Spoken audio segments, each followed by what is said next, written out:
อันความกรุณาปราณีจะมีใครบังคับก็หาไม่หลั่งมาเองเหมือนฝนอันชื่นใจจากฟากฟ้าสุลาลัยสู่แดนดิน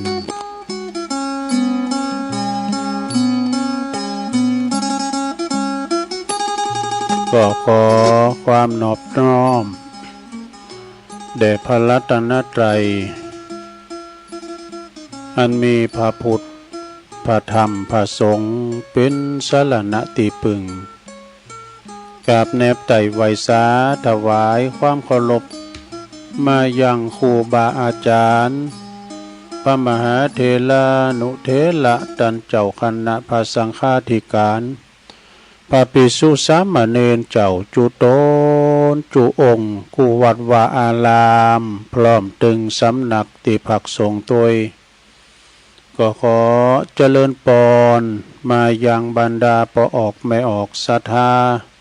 ท่านสาธุชนนักศีลนักบุญคุณดีต่างหลายเนาะบ่ายจ่ายมาพระมันว่า3 โมงหรือว่า15 นาฬิกาก็มาหมุนคืนมาฟังรายการสารธรรมยามบ่ายยามแรงเนาะรายการสารธรรมยามแรงนี้ก็รับผิดชอบบริหารเวลา ดำเนินรายการโดยต้นตัวแห่งอาตมาภาพเก่ากับผมตุลุงหนันชัยวัฒนาคเสโนก็มาจัดรายการอยู่ที่บุญห้องส่งของวัดพระธาตุดอยน้อยตำบลดอยหล่ออำเภอดอยหล่อจังหวัดเชียงใหม่เด้อมาพบมาปักกันในยามบ่ายยามแรงแล้วก็ทุกวันจันทร์กูวันจันทร์เนาะที่เปิ้นมอบหมายถวายเวลาหือตุลุงแต่มาเข้าดำเนินรายการวันจันทร์ก็เวลาเนี่ยเนาะก็ติดตามฟังกันเวลาว่าเข้าว่าซ้ายนี่ก็บัลลัมจะได้ไปไหนเนาะเวลาว่าติดศาสนกิจก็ออกสากำหนึ่งก็ไอ้นะเนาะ แต่ว่ากลางวัดสานี่มันได้ไปไหนก็อยู่ที่วัดที่ว่าก็ถึงเวลาก็มาเข้ารายการมานางอู่นางจ้าก็พอออกศรัทธาเฮาเนาะในรายการสารธรรมยามแรงก็ขอบคุณตังคืนบุญสถานีแต่ละคืนกันเด้อที่เปิ้นรับผิดชอบเนาะหรือว่าที่เปิ้นลิงก์สัญญาณไปในช่วงเวลาตั้งแต่ 15 ถึง 17 นาฬิกาหรือว่าบ่าย 3 โมงถึง 5 โมงเนาะก็ขอบคุณสถานีวิทยุคณะสงฆ์อำเภอฝางจังหวัดเชียงใหม่ FM 100.25 เมกะเฮิรตซ์เนอร์ลิงก์สัญญาณไปขอบคุณสถานีวิทยุคืนพระพุทธศาสนาการศึกษาและวัฒนธรรมของวัดไฟหินเนอร์ FM 104.50 เมกะเฮิรตซ์องค์ขลงในเมืองนะขอบคุณสถานีวิทยุมนต์เสียงธรรมวัดบุภารามอำเภอแม่แจ่มเนอร์ FM 106.25 เมกะเฮิรตซ์ขอบคุณสถานีวิทยุวิทยาลัยสงฆ์นครลำปางวัดบุญญาวาสวิหาร FM 106.50 เมกะเฮิรตซ์เนอร์แล้วก็ขอบคุณสถานีวิทยุวัดหนองกายเนอร์อำเภอแม่แตงนะอันนี้ก็เป็นรายนามรายชื่อของสถานีที่เปิ้นลิงก์สัญญาณไปเนาะศรัทธาก็ฟังกันไปนะ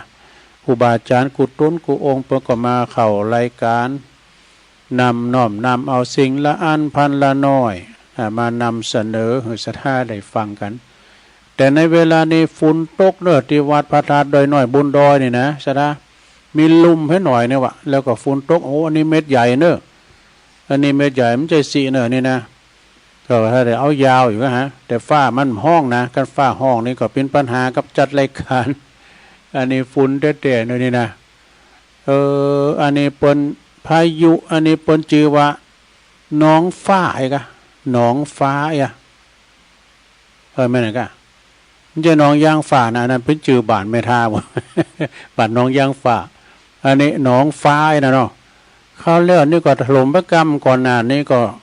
พายุชื่อหยังคาวาซากิการคาจิกิเนาะโตทำเอา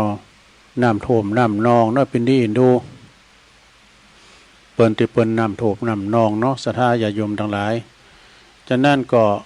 ขอใจความระมัดระวังภัยอยู่หิมกิ้มไก่ตั้งน้ำห้อยน้ำห้องก็ระมัดระวังเด้ออุทกภัยเกิดขึ้นได้จะสูญเสียทั้งทรัพย์สินแล้วก็ชีวิตอย่างตั้งปนแม่แจ่มเนาะแม่แจ่มเนี่ยบันปางอุ๋งบันปางอุ๋งเลยกะแม่แจ่มเนี่ยโอ้โดนนักเด้อศรัทธาอันนั้นเป็นดินสไลด์น้ำจะน้ำโถมแต่ว่านะน้ำมันก็ไม่จะโถมแต่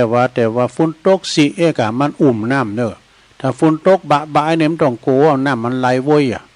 ถ้ามันตกสีเนี่ยมันน้ำเนี่ยดอยดินเนี่ยมันก็ไหวเนาะมันน้ำมาไว้ก็สไลด์ลงมาทับบ้านจองหอเฮิรนเปิ่นเกิดเสียแก่ชีวิตไปหลายคุณเนอะสราเป็นเยี่ยมเป็นดูเนาะแต่ยินว่าหลวงพ่อเขาคณะสงฆ์อำเภอดอยหล่อเนี่ยป้อมเด็กคณะสัทธาเนี่ยเนาะเปิ่นจะไปกำลังใจแล้วก็มอบของถุงยางฉีบกันวันก็หาเนาะโดยเมตตาธรรมหลวงพ่อพระครูสาธุกิจจันนันท์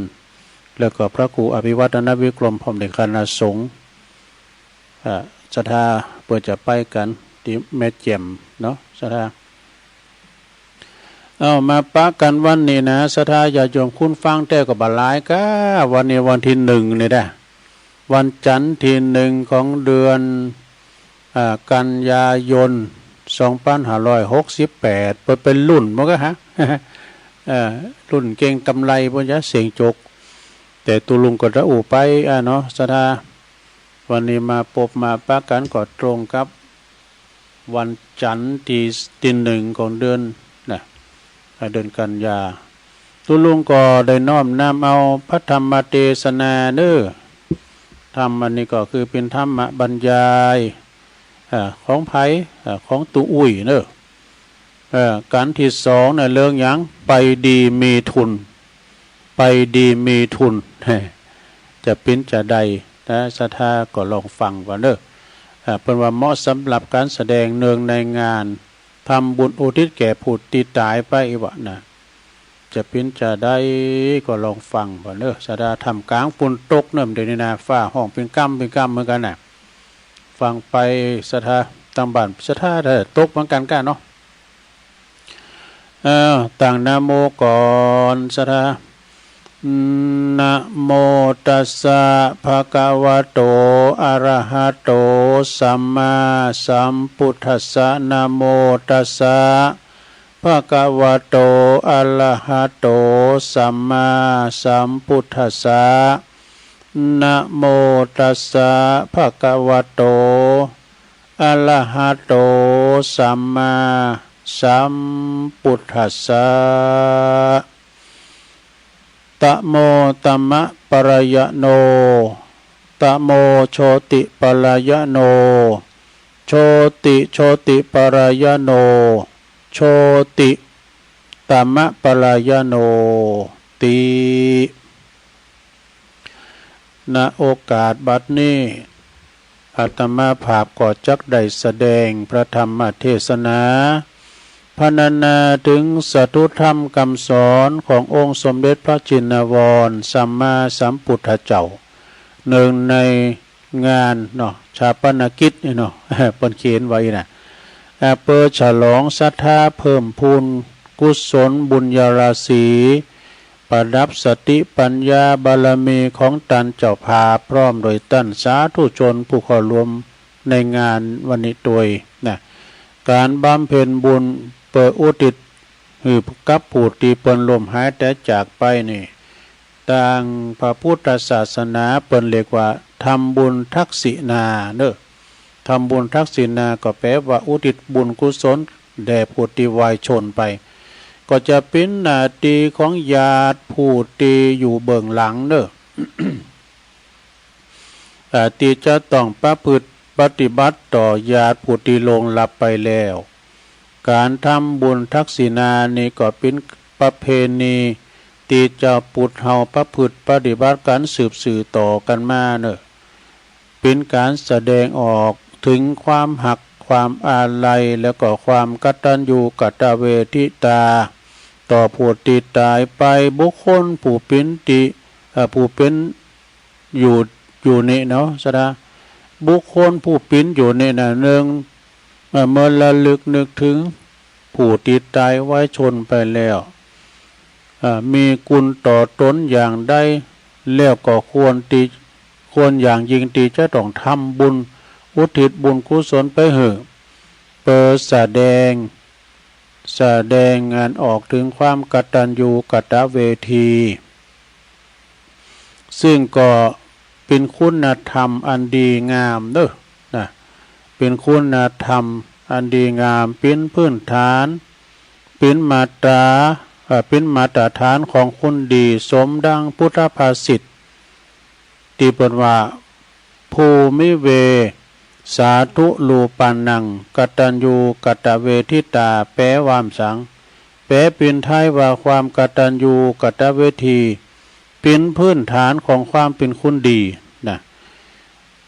คือเป็นคุณงามความดีเป็นคุณธรรมที่อันชูคุณที่ดีเอาไว้นะเหมือนกับแผ่นดินที่สัมพสิ่งต่างๆแผ่นดินนี่เป็นตีงอกเงยขึ้นของทุกสรรพสิ่งในโลกฉันใดความกตัญญูกตเวทีก็เป็นฐานเป็นตีรองหลับ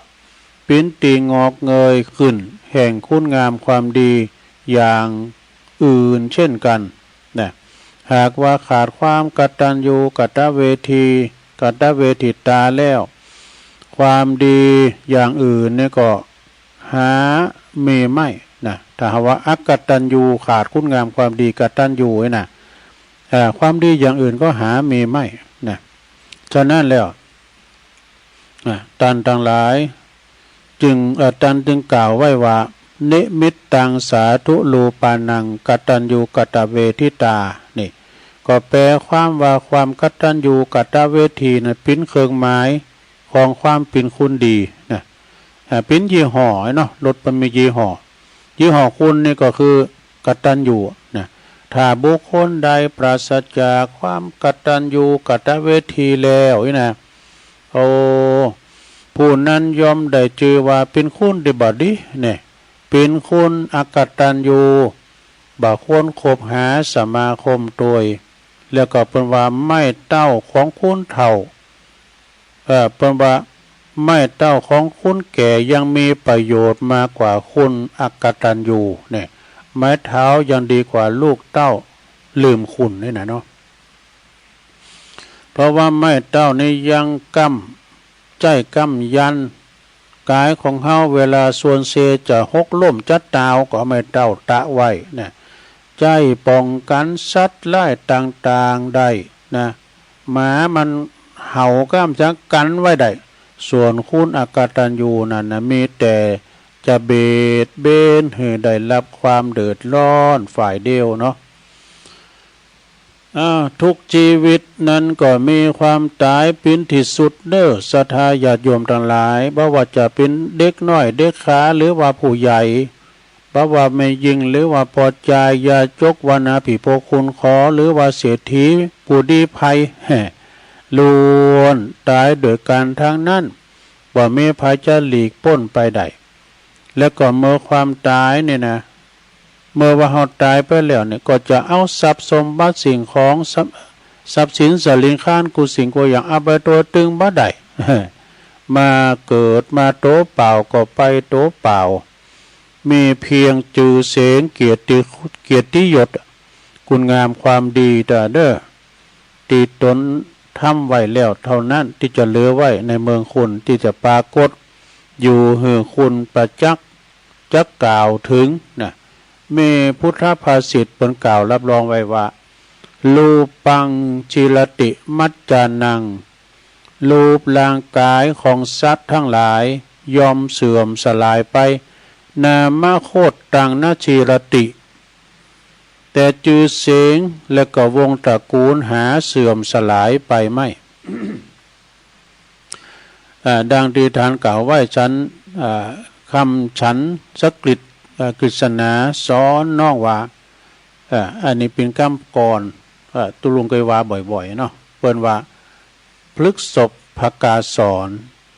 อีกกุญชรอันปลดปลง นี่นะ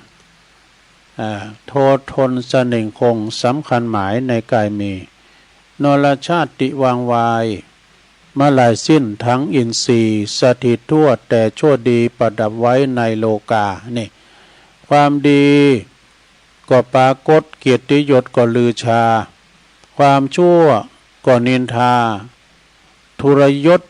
ยินขจรนี่เป็นคำกรไว้นะ เปิ้นว่าโง่ควายจ้างมาตายแล้วเหลือหนังดูเขาคุณยังเอาใจการใดจะล่วงสุดตับปุ๋มปลอดใส่คุณเฮาก็ยังกินล้ำอิ่มต้องมนุษย์เฮาตายสหายพี่น้องไผบ่ห่วงของอาลัยสุดแต่ดูกโพเอาควางเสไก่โกจักปินไผผีมาหลอกบาน โกจักปินไผผีมาหลอกบานให้สดาเนาะเพราะว่าเนิ่นนางมังสาเนี่ยของสัตว์เอาไว้เป็นประโยชน์แก่โลกได้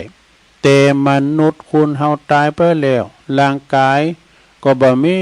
นะศูนย์เปล่าด้วย มีแต่ศูนย์เปล่า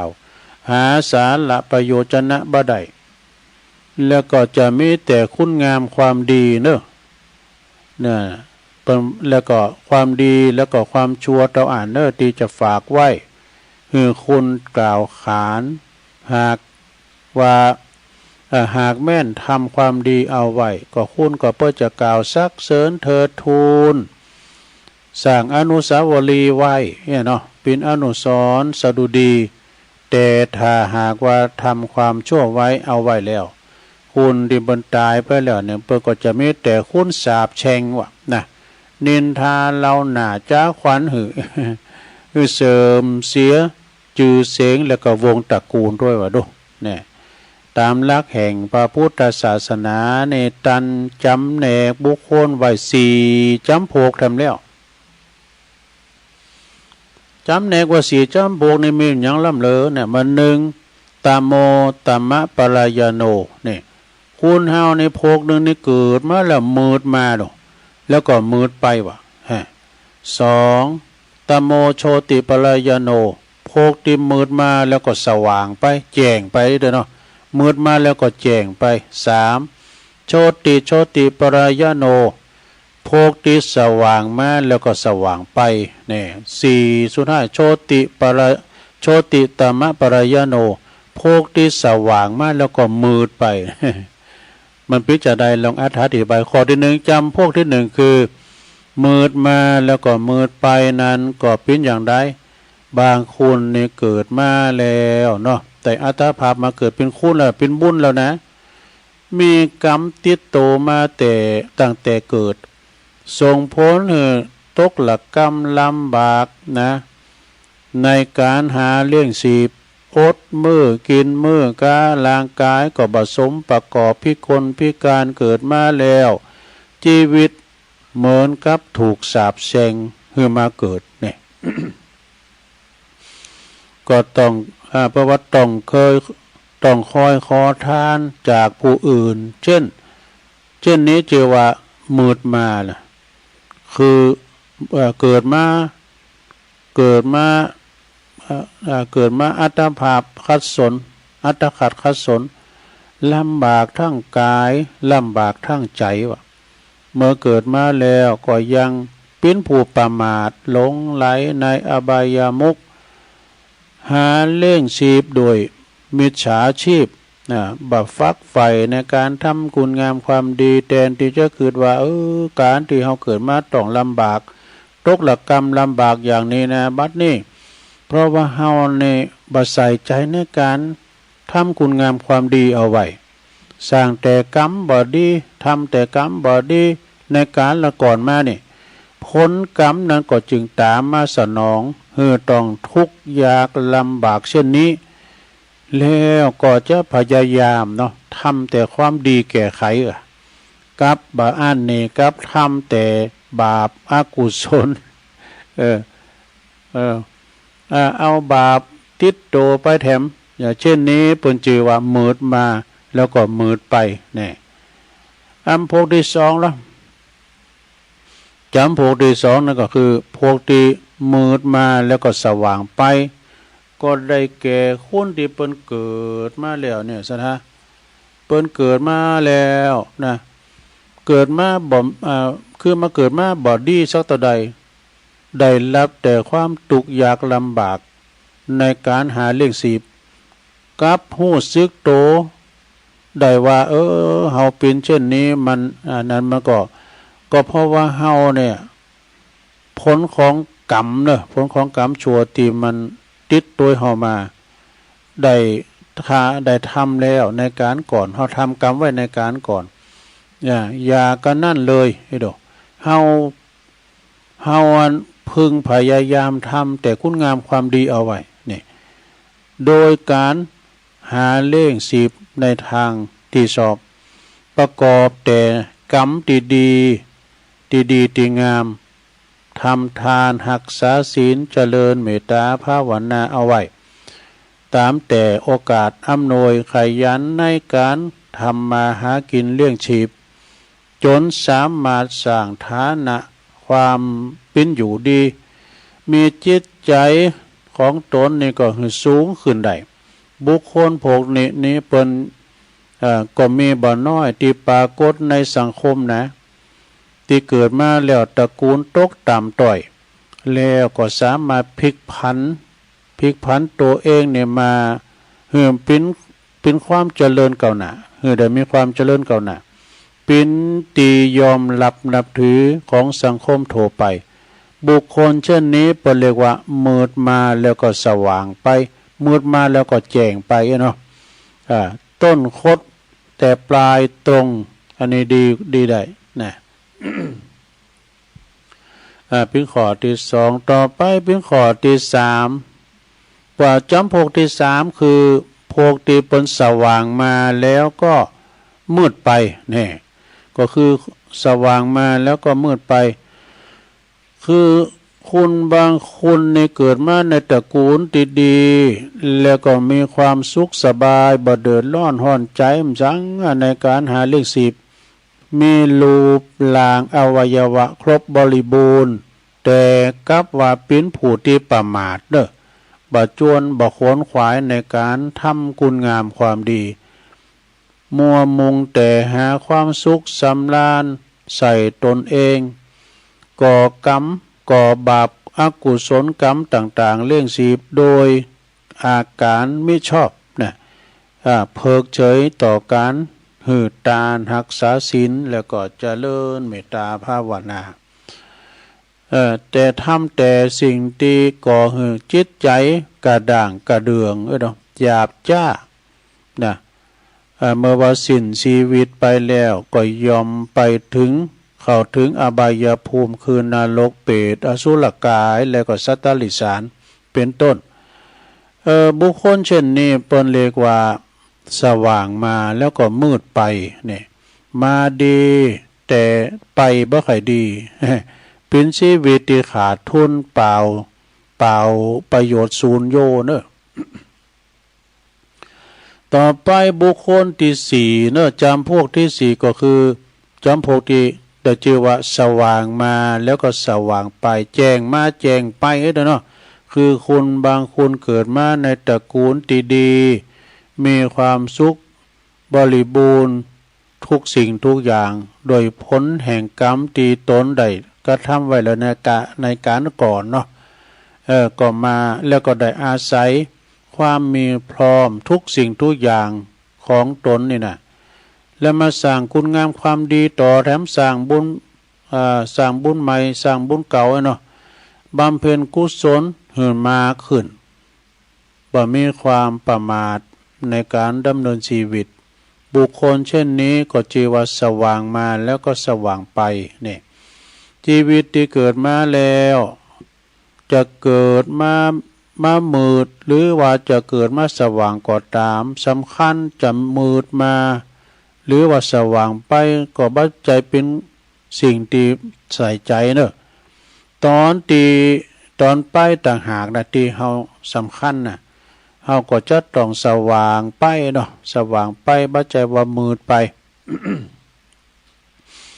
สว่างโดยคุณงามความดีสว่างโดยศีลโดยธรรมสว่างโดยศีลสมาธิปัญญาท่านสว่างท่านกล่าวว่าชีวิตที่สมบูรณ์นั้นก็จะต้องประกอบไปด้วยดี3อย่างเอาแล้วเฮ้ยดีทั้ง3อย่างคือหยังพอง1ดีมาดีแบบมีบุญเนี่ย2อยู่ดีแบบมีคุณ3ไปดีแบบมีทุนเนี่ยมี3อย่างเนอะอธิบายว่าดังนี้เนอะที่ว่ามาดีแบบมีบุญนั้นก็คือมาดีแบบมีบุญหนุนนำส่งเหอสุขสบายมีทรัพย์สินเงินทองมีบริวารมาหอมล้อมพร้อมถึงพร้อมร่างกายก็ครบโทน32ประการเช่นนี้ท่านเรียกว่ามาแบบมีบุญนะเมื่อว่ามาแบบมีบุญแล้วต้องอยู่ดีแบบมีคุณอยู่ดีแบบมีคุณแล้วก็ไปดีแบบมีทุนอยู่ดีแบบมีคุณนั้นก็คืออยู่แบบไหนคืออยู่โดยทำหน้าที่ของตนให้ถึงพร้อมทุกคนเกิดมาในล้วนมีหน้าที่ที่จะต้องรับผิดชอบแล้วก็ปฏิบัติต่อกันเช่นว่าเป็นลูกก็มีหน้าที่ดูแลเนาะเช่นว่าเป็นลูกนี่ก็มีหน้าที่ของลูกมีหน้าที่ของลูกนะเป็นแม่ก็มีหน้าที่ของปอของแม่เป็นครูบาอาจารย์ก็มีหน้าที่ของครูบาอาจารย์เป็นอันหยังก็ตามก็มีหน้าที่ทั้งนั้นเป็นพระก็มีหน้าที่เป็นฆราวาสญาติโยมก็เป็นมีหน้าที่เนี่ยแล้วก็กระทัดรัดมาแถมเป็นสามีเป็นภรรยาก็เป็นมีหน้าที่เป็นนายกเป็นสสวหรือว่าเป็นผู้ว่าก็ตามก็มีหน้าที่ด้วยกันทั้งหมดทั้งนั้นการทำหน้าที่ของตนนี่ถึงพร้อมทุกอย่างบ่บกพร่องนั้นได้ชื่อว่าอยู่ดีแบบมีทุนแบบมีคุณเนอะอยู่ดีแบบมีคุณลูกมีหน้าที่ของลูกก็คือตอบแทนบุญคุณของพ่อของแม่แม่ก็มีหน้าที่ดูแลเลี้ยงดูแล้วก็แนะนำสั่งสอนให้ลูกเนี่ยเป็นคนดีครูบาอาจารย์ก็มีหน้าที่การศึกษาแล้วก็อบรมสั่งสอนลูกศิษย์ดีมีพระก็คือตูพาเฮานี่นะมีหน้าที่ก็เผยแผ่ธรรมะนี่นะแล้วก็เป็นสามีภรรยาก็มีหน้าที่เลี้ยงครอบครัวดอกเป็นโพสต์ตัวเมกันมีลูกมีแต่ก็เลี้ยงครอบครัวบ้านนอกคิดนอกใจคู่ครองแม่ว่าเป็นนั่นนายกก่อตามเป็นสสเป็นสจเป็นผู้ว่าก็มีหน้าที่ก็คือการบริหารชุมชนบริหารประเทศชาติให้เจริญรุ่งเรืองเนี่ยนะผู้ที่มีหน้าที่ของตนให้บริสุทธิ์บริบูรณ์ให้ถูกต้องบ่ขาดตกบกพร่องแต่อย่างใดก็ยอมได้ชื่อว่าเป็นผู้ที่อยู่ดีแบบมีคุณคืออยู่แบบมีคุณก็คือคุณงามความดีนั่นเองนะเมื่อว่าเฮามาดีแบบมีบุญแล้วอยู่ดีแบบมีคุณแล้วเพื่อให้ชีวิตสมบูรณ์ขึ้นยิ่งขึ้นก็คือเวลาไปต้องไปแบบมีทุนเนี่ยทุนในตีนนี้ก็คือหมายถึงว่าบุญกุศลความตายเป็นสิ่งที่บ่แน่นอนเป็นของที่บ่มีนิมิตบ่มีเครื่องหมายหัวลวงหน้านะจะตายเมื่อใดก็ได้ฉะนั้นเฮาก็ควรที่จะเตรียมตัวไว้ก่อนตายบ่หืออัน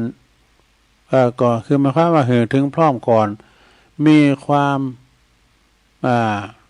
มตายมาถึงเมื่อมีความตายมาถึงเขาก็ บ่เดือดร้อนเพราะว่าเฮาได้ทำคุณงามความดีโดยดีบ่เพิกเฉยต่อการทำความดีดุจผู้ที่มีผู้ที่จะเดินทางไปไกลเนาะเปิ้นเปรียบเหมือนกับผู้ที่บ่จะเที่ยวทางไปไกลจัดเตรียมเสบียงอันพร้อมจัดเตรียมเสบียงของกินอันพร้อมแล้วก็พร้อมที่จะเดินทางได้ตลอดเวลา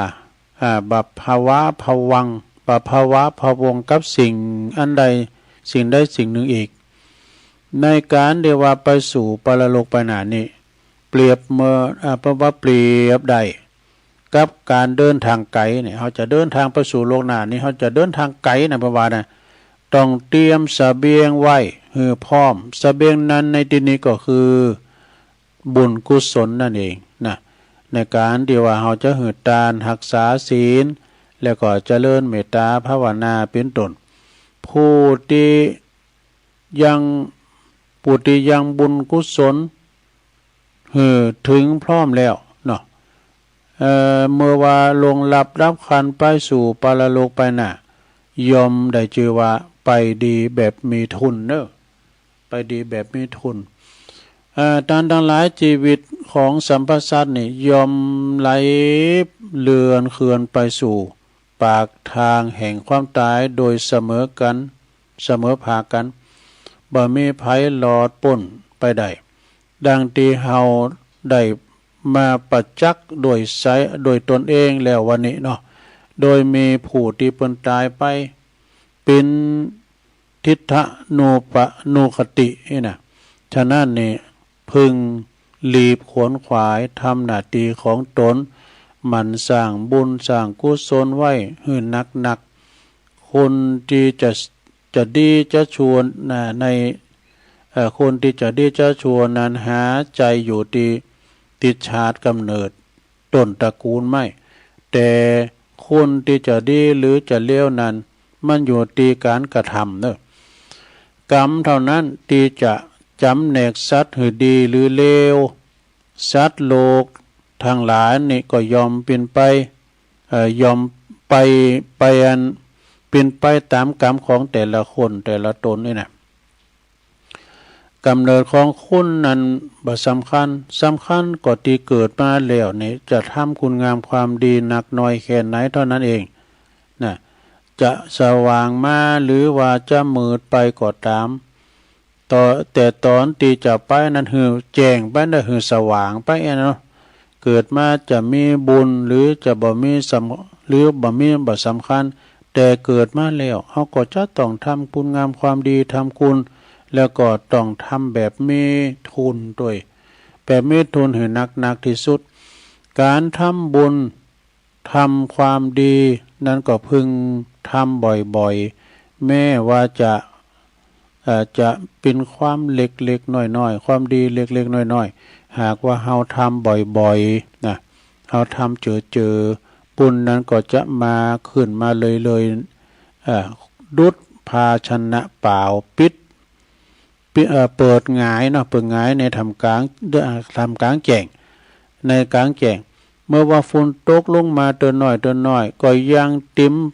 มมันภาชนะนั้นได้ฉันได้การทำดีนั้นก็ดุจเดียวกันให้มันทำไปบ่อยๆจนว่าเกิดเป็นนิสัยอย่าลืมว่ามีเพียงคุณงามความดีเท่านั้นที่จะติดตามเฮาไปเกื้อกูลเฮาไปในสู่สัมปรายภพเด้อ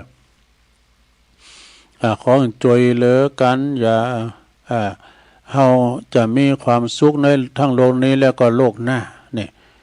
โลกหน้านั้นก็คือโลกหน้านั้นก็คือไปสู่ที่ดีนะคือแจ้งมาก็แจ้งไปเทศนาวาสาเนในกาลที่ปินที่สุดแห่งพระธรรมเทศนาอันนี้ตุลุงก็ขออำนาจแห่งคุณการบำเพ็ญบุญกุศลทักษิณานุปาทานวันนี้ก็ดีจงสำเร็จเป็นภลวะปัจจัยเกิดโน้นเกิดกูลหือทานทั้งหลายได้อยู่ดีมีสุขหือที่พ้นที่เพิ่นลงหลับไปนะก็ขอไปสู่สุขสงบประสบแต่สิ่งดีงามในสัมปรายภพหน้าและก็อย่าได้ร้อนใดๆอย่าได้ทุกข์ร้อนใดๆสมดัง เจตนาของทุกท่านโดยทุกเจ้าภาพแล้วก็พร้อมโดยญาติสนิทมิตรสหายทั้งหลายจงอยู่ดีมีสุขกันตลอดไปในกาลนี้ตุลุงได้เทศนาสำแดงพระธรรมเทศนามาก็พอสมควรแก่กาลเวลาก็ขอสมมุติยุติลงปุงไว้เพียงเท่าอีเอวังก็มีด้วยประกาศนีสาธุสาธุสาธุจบลงไปอยู่เป็นกันที่สองบอกว่าไปดีมีทุนแน่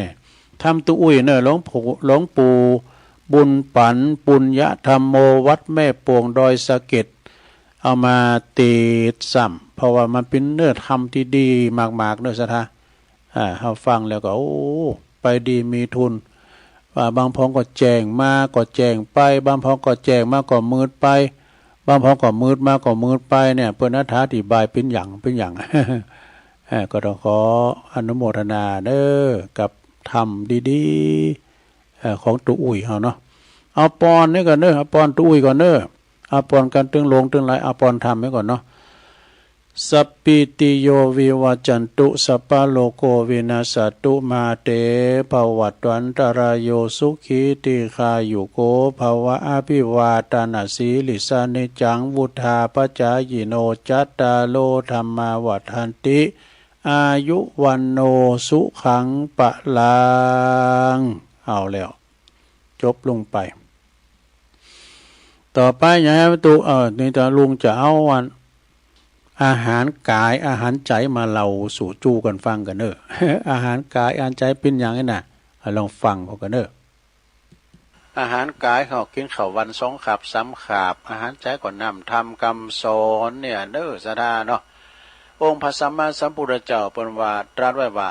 สัจธรรมของพระพุทธเจ้าข้อห้อนี่มีหนักหนาป้าปัดมีถึง84,000ปั้นพระธรรมขันธ์นะสดาบ่ว่าไผก็ตามพระภิกษุสามเณรมาธรรมะก็พินตาได้ฟังทางนั้นเนาะแม้แต่ฆราวาสญาติโยมนี่กินเหล้ามันยังสอนเฮาคือผ่านเนาะให้เป็นอย่างเนาะมันสอนเฮาโมแหละเฮาจะบ่ฮู้มาคนเดียวต้องมีครูบาอาจารย์มาแนะนำสั่งสอนเฮาไปศรัทธาคุณเฮานี่ศึกษาตั้งแต่เกิดจนถึงตายนะการศึกษาเนี่ยมันจะอยู่ในห้องสี่เหลี่ยมนะไปหาประสบการณ์ตั้งนอกอย่างที่เปิ้นว่านะเนาะโคหญ้าในป่านี่มีหลายก็กำมากำมือหน่อยนะแล้วก็แล้วนี่ปิดตัวหญ้าหมดปิดตัวหญ้าหมดเปิ้นก็ว่ายังน้อยกว่าเนี่ยในป่าถึงป่าเนี่ยมันเป็นสมุนไพรเป็นยาโมดศรัทธาญาติโยมต่างหลาย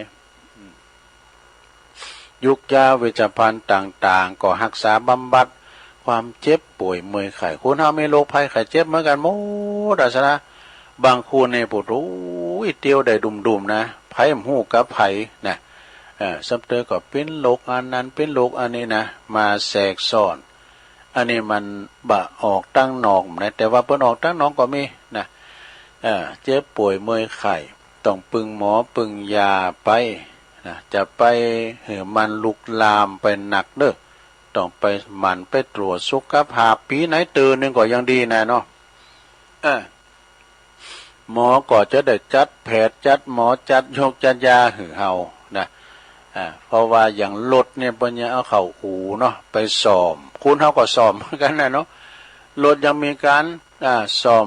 บึดก็ยางก้าเนี่ยบึดก็ลูกหมากก้าบึดก่อนนะมันเคืองได้ถ่ายก็เนี่ยมันมีซับปะนะซะนะคุณเฮาเนี่ยก็มีหลายอย่างนะคือมันมีซับปะโดเอ็นใหญ่900เอ็นน้อย9,000มันมาทำเข็นใจให้ร้อนให้เย็นเนี่ยมันมีหันซับปะเนาะคำว่าธาตุทั้ง4เฮาแตกมั่งไปวายโยธาตุก็ดีธาตุทั้ง4ดินน้ำไฟลมสามัคคีกันแล้วไปมีเฮาก็ทะลงต้นโตอยู่บ้านใดก็ต้องลมหายใจจากไปเน้อศรัทธาญาติโยมทั้งหลายฉะนั้นรักษาธาตุขันธ์เฮาไว้ดีๆนะโดยเฉพาะสวอย่างเฮาเจ้าขาดทั้งหลายแม่เนาะเฮาก็ต้องรักษาธาตุขันธ์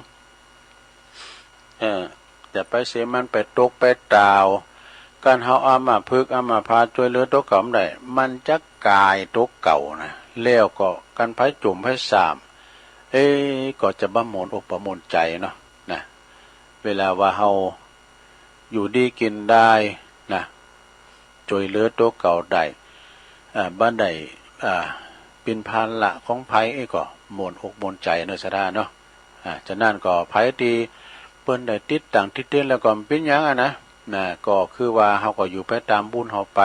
ฟังนำฟังธรรมไปทำจิตใจให้แช่มชื่นเบิกบานเด้อไปคิดหยังหนักนะเอาคติธรรมของพุทธทาสเนาะตั้งองค์พระพุทธทาสนี่เปิ้นก็บอกว่าเข้าใจผิดเข้าใจถูกนี่เป็นหยัง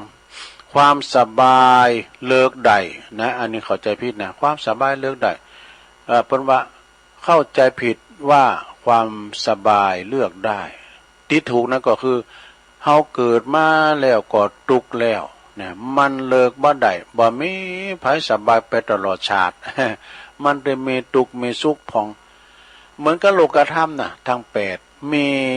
ลาภก็เสริมลาภมันจะไปมีอยู่หันใดตลอดเวลาจะได้3ล้อถูกหวยได้3เดือนน่ะเสียงลึง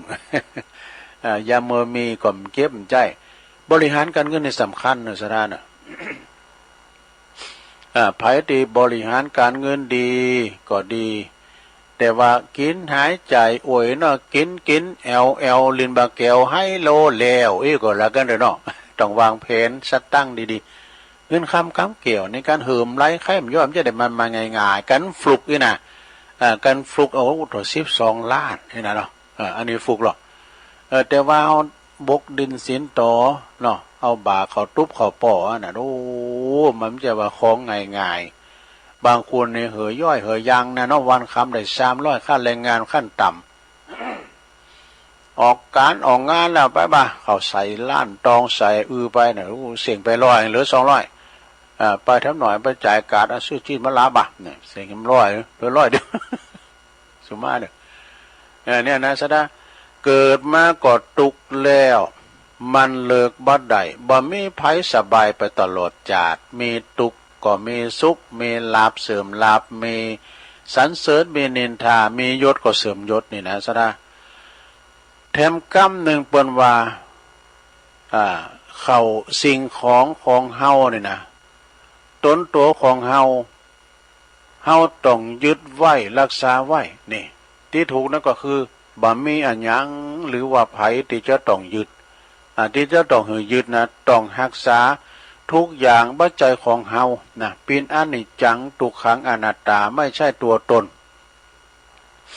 เฮาบังคับมันบ่ได้ดูร่างกายเนี่ยบังคับบ่ให้เกิดมันก็ยังเกิดมาเนี่ยบังคับบ่ให้มันแก่มันก็ยังแก่ไปติ๊กๆเอาบังคับบ่ให้มันเจ็บมันถึงมาคนเดียวมันเจ็บป่วยเมื่อยไข้เจ็บหัวเข่าแข้งขาเนี่ยเจ็บในคองอนในกระดูกโรคภัยไข้เจ็บนี่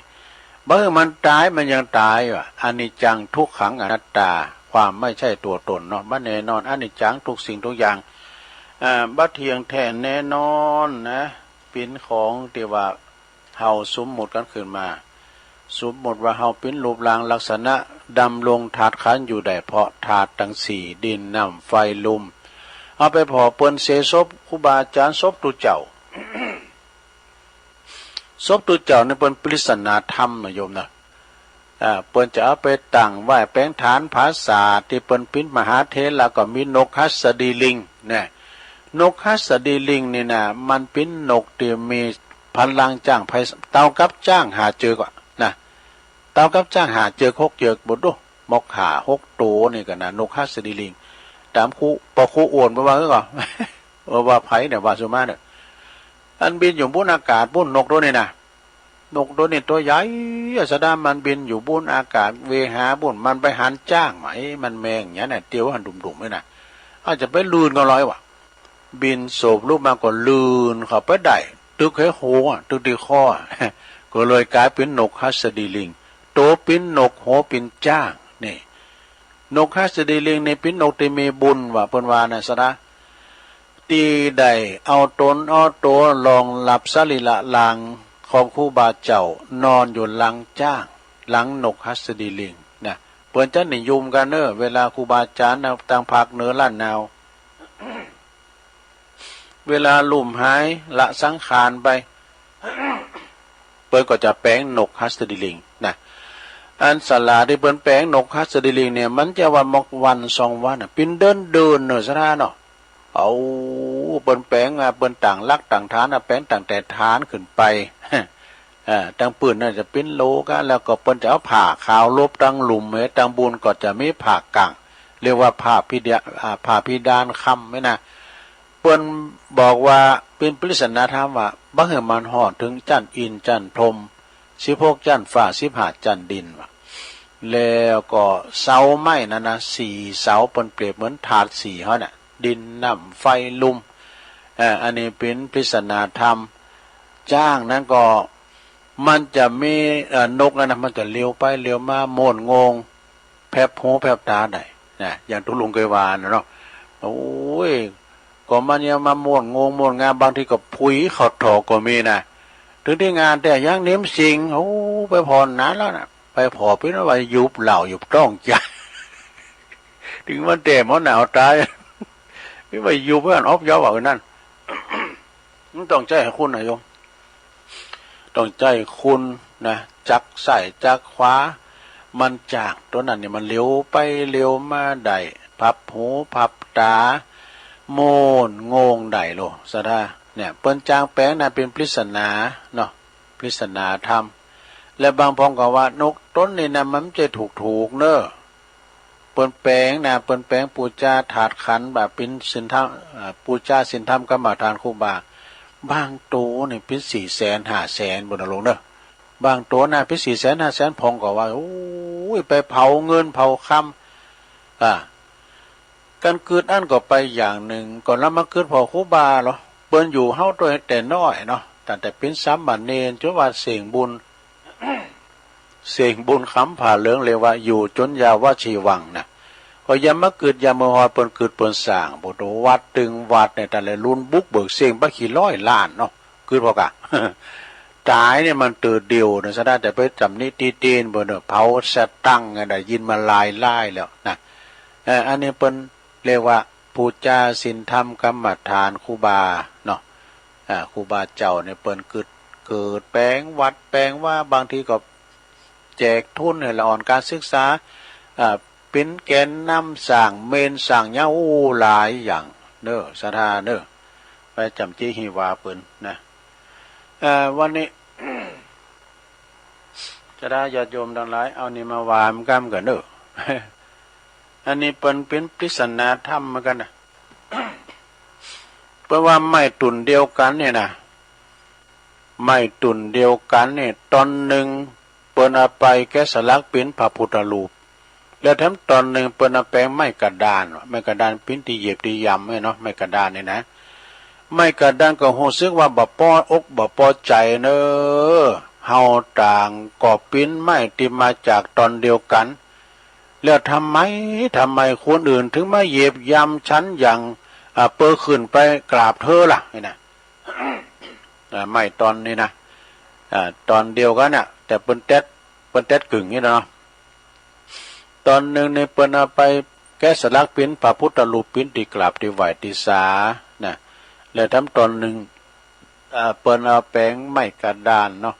เอาแปลงตียำก้ามเนื้อก้าเนี่ยเปิ้นยำกันไปกราบนะไปกราบเธอพระพุทธรูปก็บอกให้ไม้กระดานว่าเพราะว่าเธอเนี่ยเปิ้นเลอเพียงข้างเดียวนะแต่ฉันเนี่ยถูกแกะสลักเอามีดเอาพายเอาไม้เอามีดขูดนั้นมากรีดเป็นพันข้างหมื่นข้างไอ้ดูกว่าจะเป็นมาเป็นพุทธศิลป์เนี่ยนะขาดเจ็บเลยเธอกันเด้อเห็นนะเปิ้นต้องเอากระดาษทรายมาปัดเอาไม้เอาสิวมาแปงมาแกะสลักกว่าจะปิ้นตุนปิ้นโอ่งเนี่ยนะไม่ใช่เจียวนะข้าต้องเจ็บช้ำเท่าใดไอ้นะแปงเรียบร้อยแล้วย้ำมันเล็บเอากระดาษทรายมาเจละนายมาปาดไอ้นะนี่ชีวิตของคุณเฮาก็เช่นกันไอ้ดูเพราะงั้นพระพุทธรูปบอกนะชีวิตคุณเฮาก็เช่นกันต้องทนกับการหล่อหลอมนี่ชีวิตจึงเกิดคุณค่าเมื่อใดก็ตามติเธอหันความลุงเรืองของไผของไผคุณใดคนหนึ่งนะ อย่าได้ไปเกิดอิจฉาเปิ่นปีนั้นขาดเด้อแต่จงถามตัวเองเธอเองว่าเธออดทนและทุ่มเทมากกว่าภัยคนใดคนหนึ่งหรือไม่หรือยังแน่เฮาอดทนเด้อนะกว่าเปิ้นจะลำจะโรยมาเนี่ยนะสถาเอ้ยบกดินสินต่อบางคนนี่ต้องเริ่มจากศูนย์นะสถาเริ่มจากศูนย์มีคนเฒ่าคนหนึ่งน่ะมาโอ้หตุลงฟังนะบ่เอ่ยน้ำเปิ้นเนาะการเอ่ยน้ำเปิ้นจะฮู้ทันทีเปิ้นว่าก่อนนี่เปิ้นก็ตุกจนนะเปิ้นมาได้เป็นเคยลูกคุณรวยหน่อยนึงนะปอเมเปิ้นก็ไม่ค่อยยอมรับเนาะแต่เปิ้นก็ทนทุกข์นะ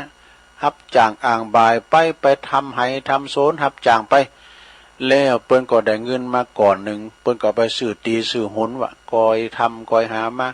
ก็ขึ้นเงินคำกำเกี่ยวก็ขึ้นว่ามังมูลตุนเต่ามาจนว่าเกิดว่ามีเข่าของเงินคำมีซื้อตีซื้อหุนนี่กะนะซื้อตีซื้อหุนเอาไปเอามาคนเฒ่าเนี่ยก็ยอมรับว่าน่ะอันนี้เป็นมุมันนะเนสดาเนาะบางคนนั่นก็สดาเมบสูลูกเคยคุ้นตุกกะนะลูกเคยคุ้นตุกเอาไปเอามาเฒ่าแก่แลหมอนมานี่ลูกเคยคุ้นตุกนะได้อุ้มขึ้นลุงขึ้นลางนะขึ้นลุงบุญเฮินลุงลางอันเนี้ยสดาให้ญาโยมน้ำมันจะกล้ามาจูกันนะเปิ้นว่าจังอันใดก็ได้อันนั้นเนาะจังอันใดก็ได้อันนั้นนี่นะฉะนั้นเฮาก็จะไปว่าประมาทเด้อคุณเฮานี่ถ้าว่าเกิดมาแล้วเนี่ยจะไปประมาทดูหมิ่นเหยียดหยามกันแม้แต่ราชสีห์ก็ยังปึงหนูเนาะมันจะปึงหนูปิ้นโตปึงน้ำใจนะหนูนี่ไปโกนไปคุยเปิ้นกะล้างรับกับล้างนอนก็มันโหติแต้มที่สูงหนูนี่ก็ไปไต่หน้าไต่ตาไต่โตเปิ้นว่าป้อมพิรับน้องก็ตาปบราชสีห์ก็ตาปบว่าอาจจะขาตายก็หนูขอร้องขอเมตตาปล่อยข้าไปทำหน่อยข้าจะได้ช่วยทันเวลาทันตกตุกระยะก็บอกได้กะไอ้ตัวกระจ้อยร้อยอย่างแกได้จะช่วยข้าประมาทเพิ่นนะประมาทหนูนะอันนั้นก็ได้ปล่อยไปว่ะมีอยู่หันวันหนึ่งราชสีห์ก็ไปตกบ่วงของนายพรานติดแห้วนี่เนาะห้องกับป่าคณะเจ้าป่านะยังช่วยเหลือตัวเองบ่ได้ห้องตายห้องวายหนูต้นนั้นก็มีความกตัญญูอันนี้มันราชสีห์ตีมันตีอันติดแห้วกันนะไปพอท่านราชสีห์ท่านที่ฮื้อน่ะท่านติดแห้วข้าจะช่วยทันใดก็ยังมาถามอยู่ว่าข้าจะช่วยล่ะจะช่วยยังก็ช่วยมันเอาปากเอาคิ้วน้อยๆมันนะมาไปใจความเป็นใจความพยายามคบเจอเตือนหน่อยเนาะข้าใจว่าเดี๋ยววันผู้พามอย่ามา มันก็โกรธตายเหมือนกันมันก็โคบเจอจุนปุ๊ดก็คือขาดเนอะเขี้ยวหนูเนี่ยมันแจ่มแฮมดีนะหลวงโอ้ยเดี๋ยวนี้เจ้าหมูทุลุงอยู่ทั้งบุญโขนเนี่ยมันได้มาโคตร มันมีหนักมันแต่ตัวหมกแมวเนี่ยนะมาอยู่บุญโขนสถานีเนี่ยจะลิ่มเนี่ยอันนี้เจ้ายองบอกว่าจะลิ่มเจ้าเมืองเป็นว่าคุณลาวบอกว่าจะกิ้มเนี่ยนะจะกิ้มสองหางเนี่ยนะก็เอาออกอากาศก็มาอยู่ไกลหมดนะจ๊กเนี่ยมาก่อนถ้าใครออกอากาศด้วยเหรอจบลงไปก่อนเนาะสาธาญาโยมทั้งหลายจะกิ่มสองหางเบ็ดตะเล็ดหน่อยนะเบ็ดตะเล็ดคือว่าเราอันหนึ่งจับอันหนึ่งตั้งแต่นกฮัสดีลิงมาแผวซัดน้อยซัดใหญ่แผวสิงโตเอาให้ดีกันเนาะสาราเนาะพักเบรกกัมเนาะครบชั่วโมงแล้วพักเบรกกัมหนึ่งก่อนกำเดียวก็มาว่ากันต่อในชั่วโมงที่สองเนาะต่ออีกก่อนเด้อ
มันเกินจะเอื้อมอาจคนเราเคารพพบกันที่เงินไม่มีเขาเหมือนดังหมดญาติเงินตรานี่หรือคือกระดาษผู้สร้างขึ้นมาสิอำนาจหลงไหลเป็นทาสอำนาจเงิน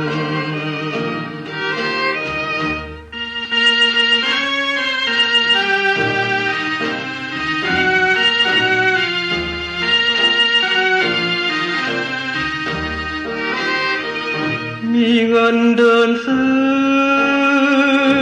สินค้าได้บางคราวเชื่อไหมแม้ใจที่แกร่งเกินยังถูกน้ำเงินกระหน่ำเสียหยาบเยินโอ้เงินเอ๋ยเงินโอ้เงินเอ๋ยเงินอำนาจมันเกินจะเอื้อมอาจคนเราเคารพพบกันที่เงินไม่มีเขาเหมือนดังหมดญาติเงินตรานี่หรือคือกระดาษผู้สร้างขึ้นมาสิอำนาจหลงไหลเป็นทาสอำนาจเงิน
นี่ท่านทั้งหลายก็กำลังฟังรายการ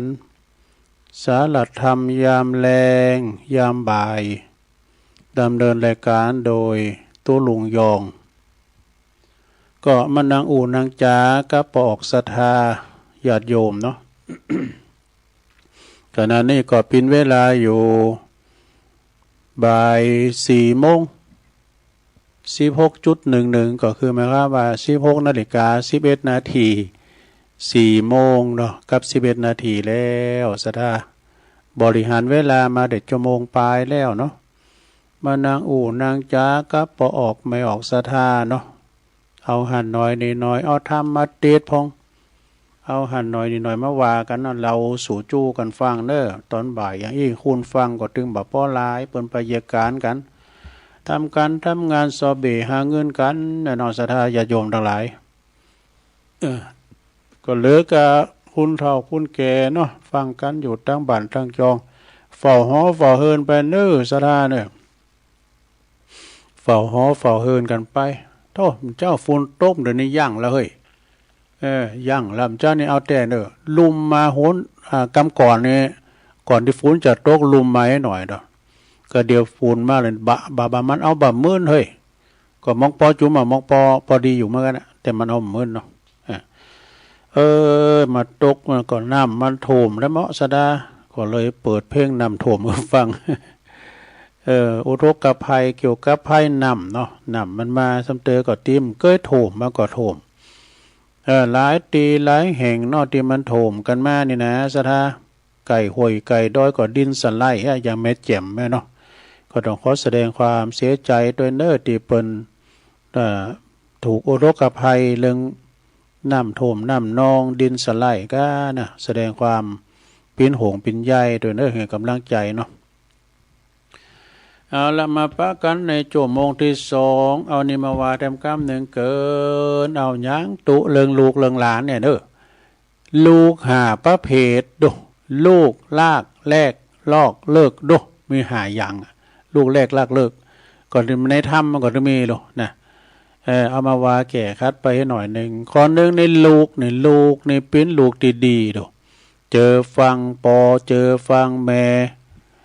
บ่ให้บ่ขาดบ่คือพ่อแม่เจ็บช้ำน้ำใจเจอฟังต่างอยู่ในโอวาทคำสอนของพ่อของแม่เปิ้นว่าอยู่เปิ้นว่าไปนะบ่ลึกบ่หนาจอยพ่อแม่เยการทำงานตั้งแต่น้อยล่างถ้วยล่างจ้อนให้เนาะตั้งน้ำมาโลด1เข้านี่ใหญ่นากาบ้านมาจบห้องหามห้องเอ็นมาแล้วน้อมก่อนในตั้งเมืองบ้านนอกบ้านนานี่มันจบป .4 ก็ขี่ลังควายดอกจอยปอจอยแม่เยการทำงานเลี้ยงโง่เลี้ยงควายบ้านนอกบ้านนามันเป็นนั่นเนาะจากนั้นในเมืองไปก็เห็นหนังสือจนจบปริญญาก็ทำการทำงานในราชการก้าไอ้เนาะเป็นใหญ่เป็นโตเป็นเจ้าคุณในคุณเพื่อความลืมปอลืมแม่เรียกว่าลูกที่ดีนี่ลูกแก้วเนาะลูกแก้วลูกขวัญ2ลากเนี่ยเนาะลากนี่ก็คือหมายความว่าลูกที่แบบเป็นลูกมันเป็นลูกลากลูกเกเรเนี่ยลากปอลากแม่ขึ้นลงขึ้นศาลน่ะดูสะดาลากน่ะลากปอลากแม่ขึ้นลงขึ้นศาลบน3แลกเหรอโตลูกในสอบเอาของติดใจที่มันบ่ถ้าใครดีนะเอามาแลกเป็นของปอของแม่ไปว่าดูอันผ้านี่มันคุมอ่อนนะคุมมันแข็งอย่ามันได้เสียงคุมจุบมายายเอาผ้ามาเปลี่ยนของอีปอไปเนี่ยเอามาแลกนี่นะยังก็เอามาแลกบ่ดอกควายนี่มันไปหน้าบัดดี้ไว้แลกเอาควายปูดโจงอีปอไปแลกเอากุยอย่างนี่แลกเนี่ย4เนาะอันนี้หลอกหลอกนี่ก่อนนักแก่เนี่ยหลอกนี่หมายถึงว่าลูกตีปอกหลอกดูเอาทรัพย์สมบัติของปอของแม่ไปหมดสิ่งนี่พ่อแม่ได้กินความบวกความบานนะเอา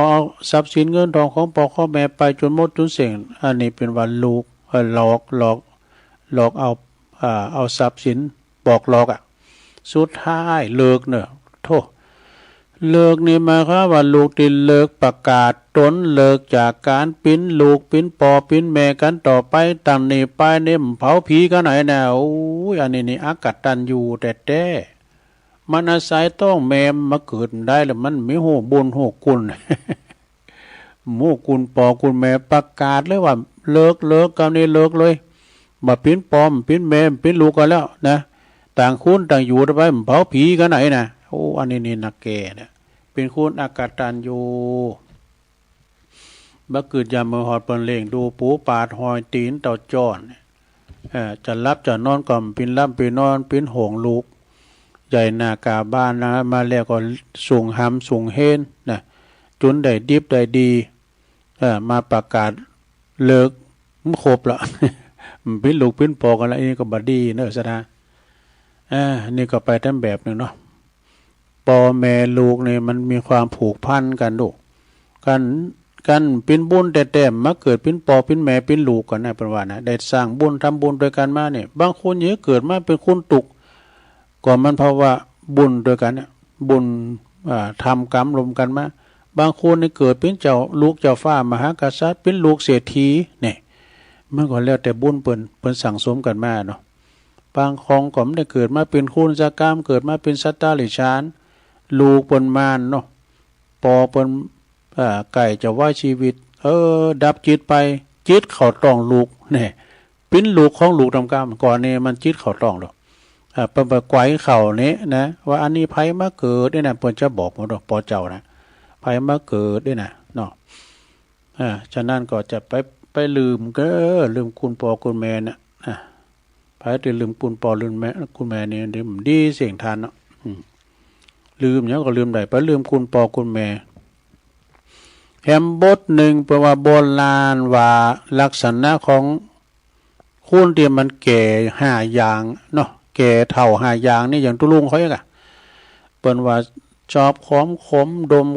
ชมของเก่าเล่าความหลังนะเนาะเปิ้นว่าอันนี้ขึ้นแฮมแบบเฮ้ยโบราณว่าลักษณะของคนแก่นี่5อย่าง1สอบของขม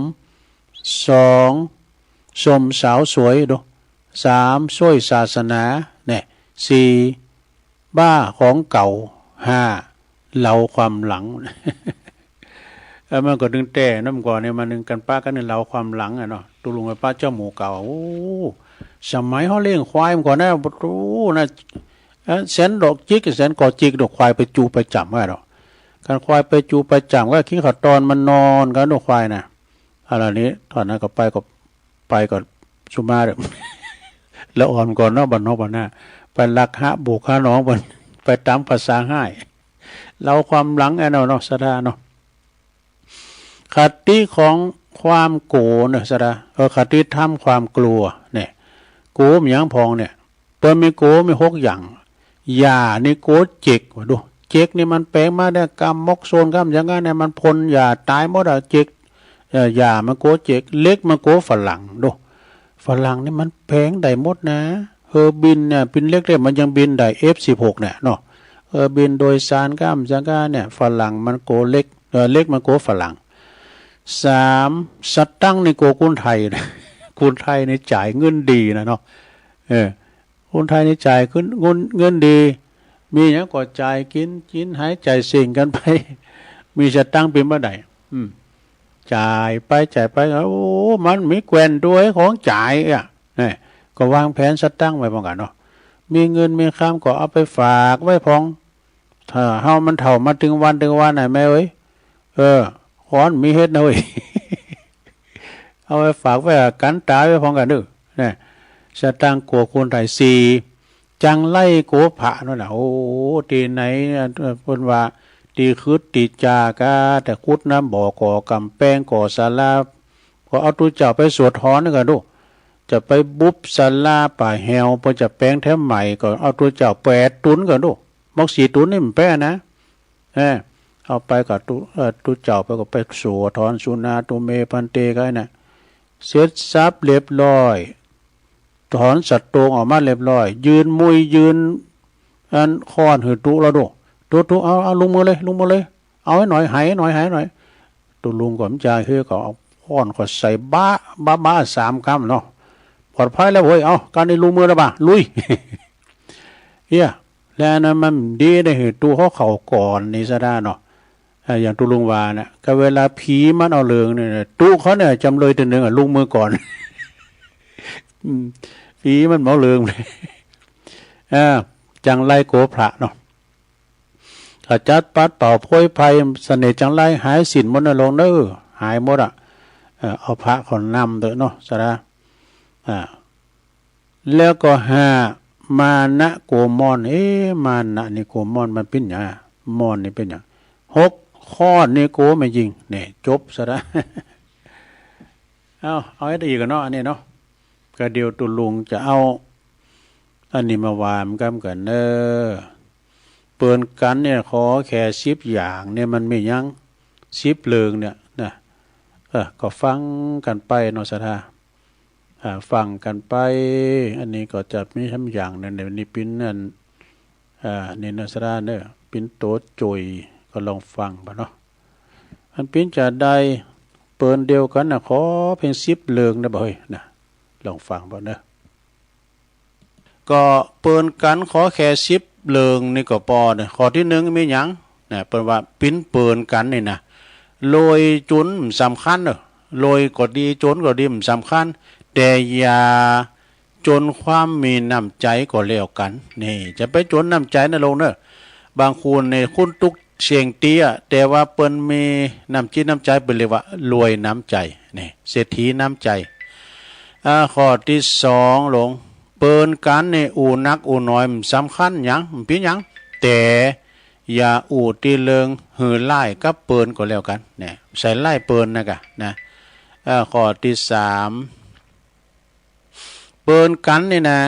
บ้านน้อยบ้านใหญ่หรือว่าบ้านหลังน้อยหลังใหญ่ก็ตามเด้อบัดแตกต่างกันหรอกแค่จิตใจบักขับแคบก็พอดีแล้วนี่สถานะใจกว้างเด้อใจกว้างมันไม่น้ำปิงเดี๋ยวนี้โอ้ยน้ำนองยังทรงโตอยู่เด้อน้ำปิงมันจะลดนะทรงโตอยู่นะข้อที่4ญาติโยมเปิ้นกันนี่นะจะเห็นสูงเห็นแต้มเป็นด็อกเตอร์ก็ตามเป็นจบป.4ก็ตามบ่สำคัญบ่เป็นหยังแต่ขอหือฮู้จักเพราะว่าหือฮู้จักเห็นฮู้ซึ่งกันและกันปิ้นเปิ้นกับเปิ้นพองก็พอดีนะก็ดีนี่ซะได้นะปิ้นเปิ้นกันนำใจเปิ้นเนาะข้อที่5ลงข้อที่5เพราะว่าเปิ้นกันนั่นน่ะเคยมีอย่างเคยมีตำแหน่งมีโยธาบรรดาศักดิ์มีตำแหน่งน้อยตำแหน่งใหญ่ก็ตามอาชีพอันหยังก็ตามบ่สำคัญอยู่กับเปิ้นถอดโหโขนออกก็พอดีแน่เนาะหมู่นั้นมันเป็นโหโขนเนาะข้อที่6โยมเปิ้นกันเนี่ยกินหนักกินหน่อยก็บ่เป็นหยังแต่เหลือไว้ให้เปิ้นกินพองก็แล้วกันเปิ้นมามันแต้นเดินยุดไว้พอง ยุดไว้พองก็ดีนะอันนี้ก็ดีเนาะแล้วก็เก่งบ้านหม้ออ้ามใจมันเข้ามากำลุนนี่แล้วก็ข้อที่7เนาะเปิ้นกันหลบโกนกันพองก็บ่เป็นเรื่องปกตินะเป็นเปิ้นกันนี่นะหลบโกนกันพองก็เป็นปกติแต่นะเปิ้นมีแต่รู้เด้อแต่อย่าลบโกนเปิ้นตลอดเวลากะนะคือเป็นเวลากะอันนี้ตลอดเวลานี่นะจนเปิ้นอึดอัดก็ดีนี่อันนี้ก็ไม่เคยปึงเนาะข้อที่8ลงเปิ้นกันนี่หันหยังพองบ่หันหยังพองก็จางเตอะแต่ขออย่าได้หันแก่โตอยู่ล่ำไปก็แล้วกันนี่จะไปหันแก่โตนะลงเด้อข้อที่9ลองสุดท้ายมี10ข้อเปิ้นกันนี่นะจะมีลูกหรือว่าบ่มีลูกก็บ่เป็นหยังอย่าโอดลูกเห็นเก่งเห็นสูงเห็นต่ำมีอาชีพเงินเดือนเงินดาวสูงจะไปแอกสักกันก็แล้วกันแน่ก็พอดีเห็นนะเปิ้นว่านะข้อสุดท้ายเนาะข้อที่10เปิ้นกันเนี่ยจะนับถือหยังก็ตามการบ้านการเมืองก็ตามแต่ว่าเฮายังปิ้นเปิ้นบ่แตกข้อกันก็ดีแล้วนะก็พอนะสาธุจบเนื้อสถา อันนี้เปิ้นเรียกว่าขอเปิ้นกันขอ10ข้อ10เลิงก็พอดีนะของแม่น้องเด้อแม่น้องสูงเขาประกวดขอบคุณเด้อแม่น้องเด้อถ้ามีข้อคิดดีๆก็เอามาแถมนะเมื่อเจ้านี่ตอนที่ตุลุงเขาโคนั้นได้ ได้รับเบอร์ได้รับพระโทรศัพท์เนาะโอ้ในเมตตาบารมีธรรมหลวงพ่อท่านพระครูพุทธิธรรมสุนทรหลวงพ่อเปิ้นเป็นรองเจ้าคณะอำเภอลีนะจังหวัดลำพูนเปิ้นอยู่วัดเมตตืนนะโทรเข้ามาโอ้อันเอาก็ขออนุญาตเปิ้นเนาะหลวงพ่อส่งข้อความอันใดมาก็ดีผมมาออกวิทยุโมได้นะโอ้ดีละก็นี่จะซ้อหาฮื้อแหมไอ้ดอก ขอบคุณนะครับเนาะอย่างเอกอะเนาะเอาต่อไปเรานิทานก่อนทุเวลามันไหลเข้ามาละ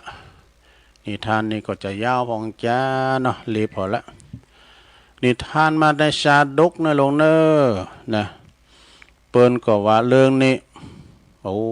ไอ้นี่มันจะธรรมดาเนี่ยไอ้ทำให้ลูกลืมเต่าหมดนะก็เรื่องพญา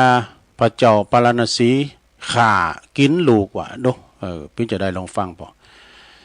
กีฬาดังได้ยินมาเด้อเกี่ยวกับว่าโทษของสุราในปัจจุบันนี้อติเตกาเลกีฬาดังได้ยินมาในกาลลงแล้วมาเมื่อนานแล้วลงจะมีพระมหากษัตริย์พระองค์หนึ่งเนอะเสวยราชสมบัติราชอยู่ที่เป็นเมืองเป็นพญาเจ้าเมืองอยู่เมืองปาลาณสีเมืองปาลาณสีเนี่ยอยู่ประเทศอินเดียบนสถานเป็นเมืองใหญ่ของอินเดียนะเป็นคนเดียนพญาเจ้าเมืองคนนี้เป็นคนที่มีบะมีศีลบะมีธรรมเป็นคนถูศีลวะเปิ้นกว่าเสวยแต่สุราเมลัยนี่ถ้าบ่ได้เสวยสุรากับเนื้อคาบนั้นแล้วก็ถึงบ่เสวยมันยังเลยนะคือหมายความว่าจะกินจีนกูคาบกินลาบกูเตือไอ้นะเนาะกินไอ้โดยนะคือกินเหล้าแล้วก็กินเนื้อก็คือจีนนะครับเอกติวสังยังมีอยู่หันวันหนึ่งเนอจีนเปิ้นขาดโอ้มีไผขาโง่ขาควายมีไผขาจีนขาเซึกพอปิ้นหยังปิ้นวันอุโบสถศีลเปิ้นบ่ขาซัดกันนะเปิ้นยุดไป1 วันนะพอครูก็จึงฮ้อนอกฮ้อนใจมีเนื้อสดมาถวายตันพญาเจ้าเมืองนะจึงไปกราบทูลพระอัครมเหสีรับทราบเนาะพระนางก็จึงตรัสว่าถ้าฉะนั้นแล้วท่านอามาตย์ท่านพ่อครูทั้งหลายท่านจุงนำโภชนะอาหารไปถวายเปิ้นเดินไปนะคือหมายความว่าขาบนั้นบัจจัยอันขาบเป็นจีนสกรรมเป็นจอผักกาดเนี่ยนะ ประมาณนั้นนะมันเป็นพักไปเองนะเฮาจะพระราชโอรสนี้ไปก่อนนี่เพราะว่าโดยพระราชโอรสนี้เป็นตีหักของเป็นตีหักแล้วก็เป็นตีดับห้อนของพระราชาเนี่ยพระราชาในการมันเดือดห้อนมาไอ้นะหลานเขาลูกเขาไปพระราชโอรสเขาไปก็ใจเดียวอีนะในการละครั้งนั้นเนี่ยเมื่อปอโคเนาะกุก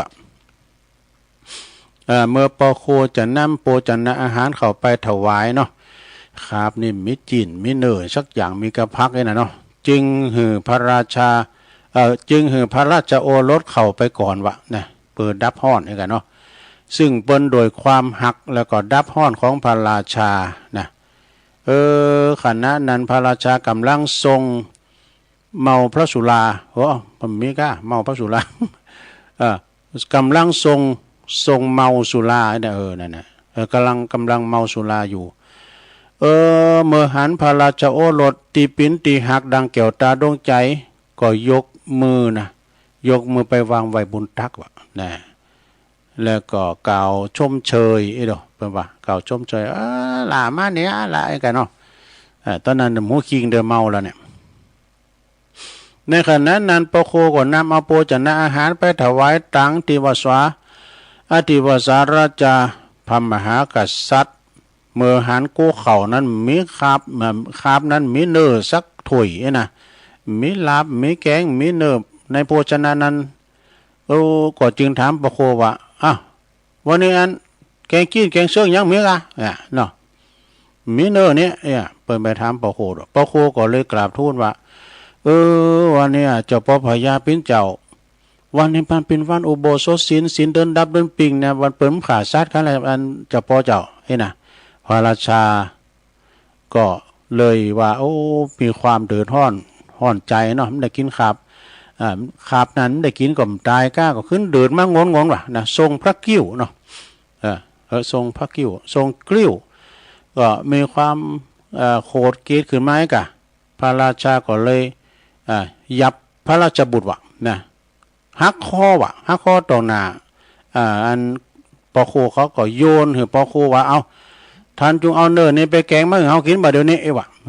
นานฮักคอลูกตัวเก่าว่ะเอาโหงอันปอโคไปแกงมาหือข้าพเจ้าเฮามากินบ่เดี๋ยวนี้อ่ะปอโคกับใจไอ้ก็เอาพระราชโอรสนะไปแกงอ่อมว่ะ ไปแกงมาถวายบ้านพระองค์ก็เสวยน่ะกินน่ะดูดีดูลำว่ะโอ้กินว่าครับนี่มันลำน่ะหวานว่ะเมื่อทรงพระเสวยแล้วเนาะก็ลงเลยทรงพระบรรทมนี่รับไปละตีคืนนั้นรับไปแล้วตั้งสุราในลุงเจ้าขึ้นมาตีนฟ้ายกมาแล้วสว่างมาแล้วเนาะไก่คันมาแล้วจึงได้ตรัสเรียกหาว่ะนะพระราชโอรสลาไม่นายมาหาปอล่ะนะอัครมเหสีก็พิ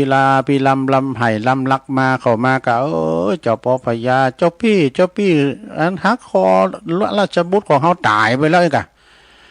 พระราชโอรสตายไปแล้วโดยนำมือของเจ้าปีนะเจ้าปอพญาเองนะโดยมีความโกรธมีความเมาพระสุราเนี่ยเนาะเมาสุราแล้วก็ไปฮักคอซึ่งถึงแก่ความตายสูญเสียไปเมื่อวานในล้อมหัวคิงกาเนาะแต่ในความจริงในทำเตอคุณเมาหลอดเนี่ยมันไม่ใช่หูคิงดอกมันมีเลือดนกผสมหลายนกนกกาแก่กานกจอกกา อันนกกาแก่มันฟังแล้วนอนในวิหารน่ะมันนอนอยู่แปรบุ่นอยู่หรือแปรน่ะมาดึงมันขังมันนึ่งหัวหยาขังอันนี้เลือดนกกาแก่อันนกจอกเนี่ยบทอู่กันวันคำคืนหงอู่กันคืนหงนกจอกนี่มันจะรับย่ะมันจับอู่เนี่ยพี่เบาเลือดนกมาเขาถึงไหนเมื่อถึงตอนนั้นแล้วเนาะปรากฏว่าอันพญากษัตริย์ซึ่งเป็นพระราชบุตรพระราชบิดาก็เลยเสพระไทยเนาะคือว่า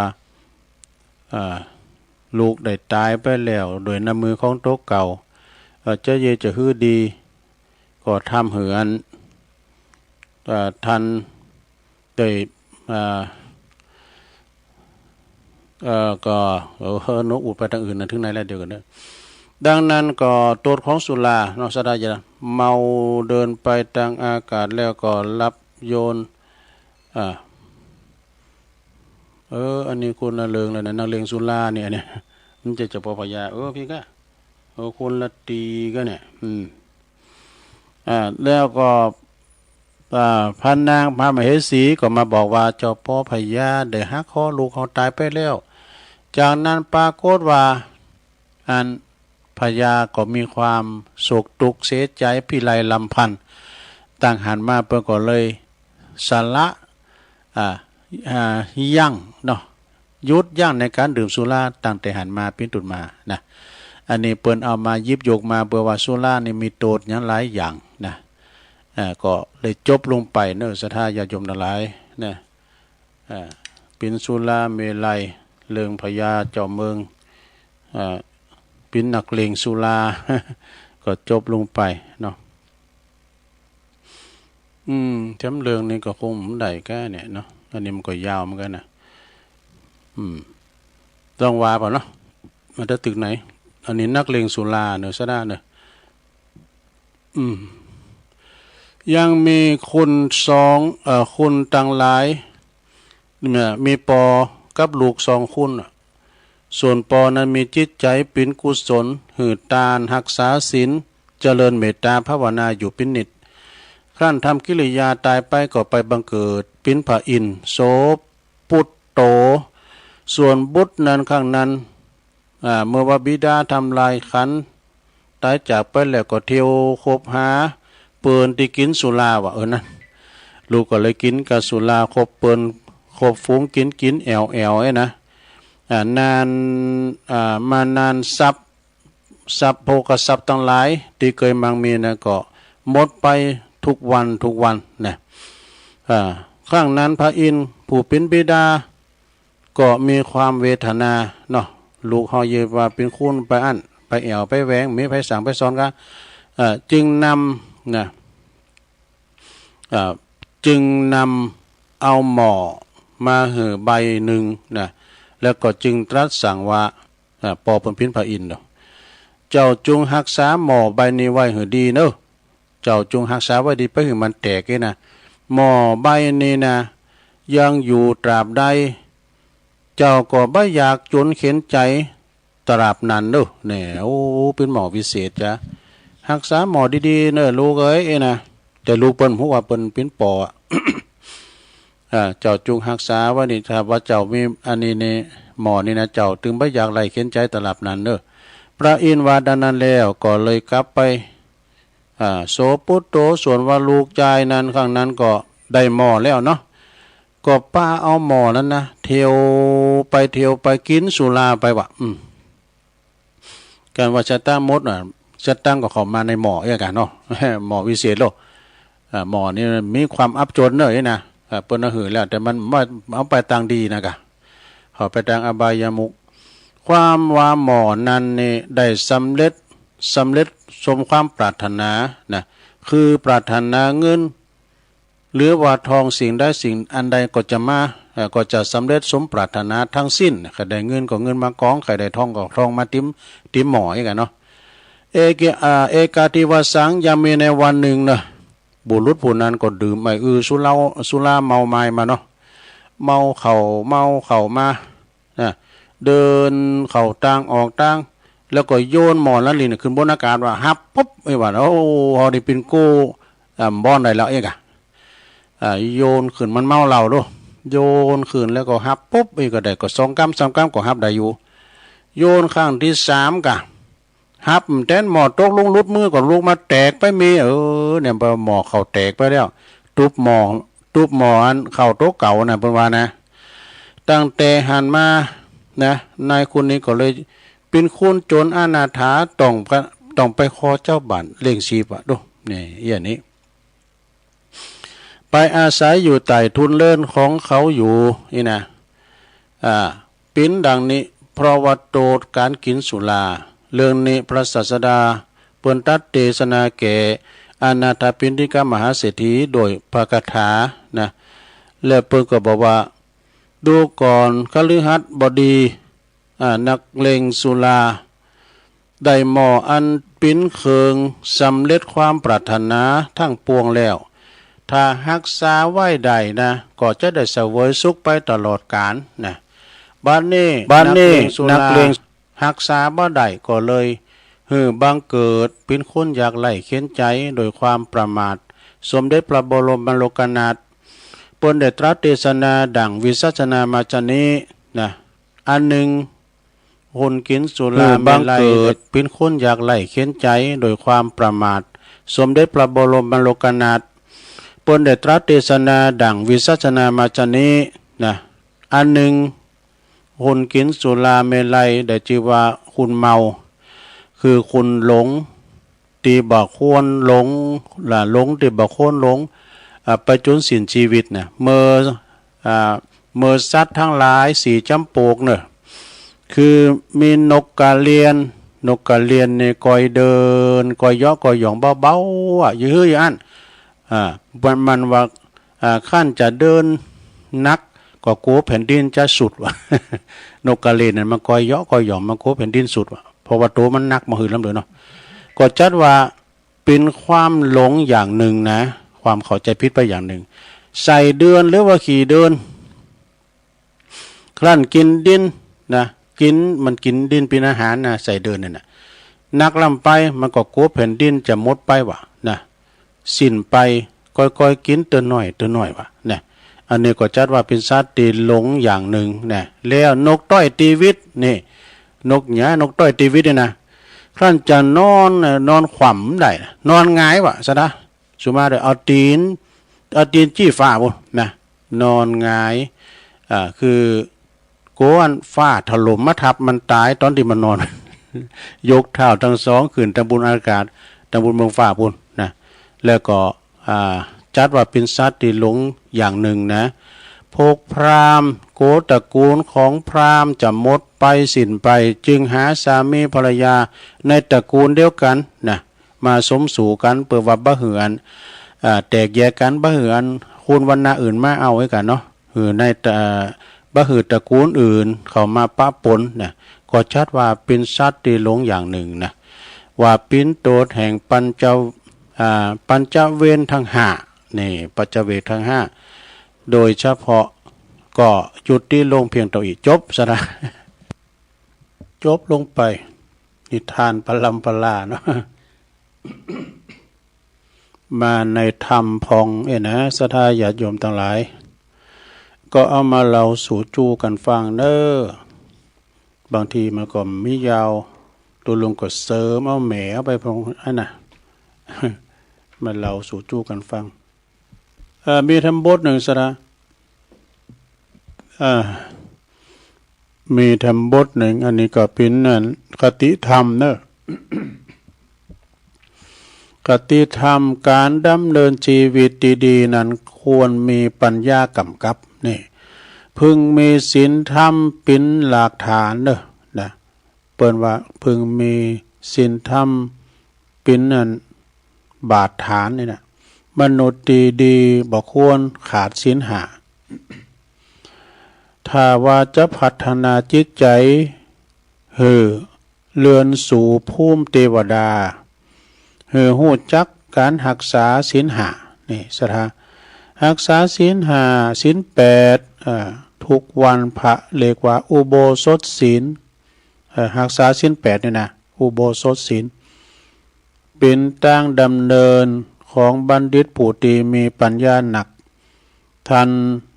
ผู้มีปัญญาหนักก็จะค้นขวายรักษาศีลเพราะว่าศีลน่ะจะเป็นปัญญายอมชำระซึ่งกันและกันศีลเกิดกูลเกิดหนุนปัญญาเกิดหนุนศีลแล้วก็การระลึกถึงคุณงามความดีของศีลก็เรียกว่าศีลานุสติเป็นกรรมฐานที่ช่วยยกจิตให้สู่ภูมิอริยะนะให้สู่ภูมิอริยะพระอริยะยอมระลึกถึงศีลโดยความปีติชอบซึ่งตรึงใจชาบซึ้งตรึงใจศีลานุสติยอมปาจิตเข้าสู่นิพพานเด้อผู้มีศีลแล้วก็ปัญญายอมพ้นทุกข์ทั้งปวงใด แล้วก็ท่านทั้งหลายจงอย่าประมาทจงขวนขวายบำเพ็ญทำทุกเมื่อเถิดนี่จบลงไป แต่บทหนึ่งแปลว่าแม่วันร่างกายของเฮานี่ยังต้องทิ้งนี่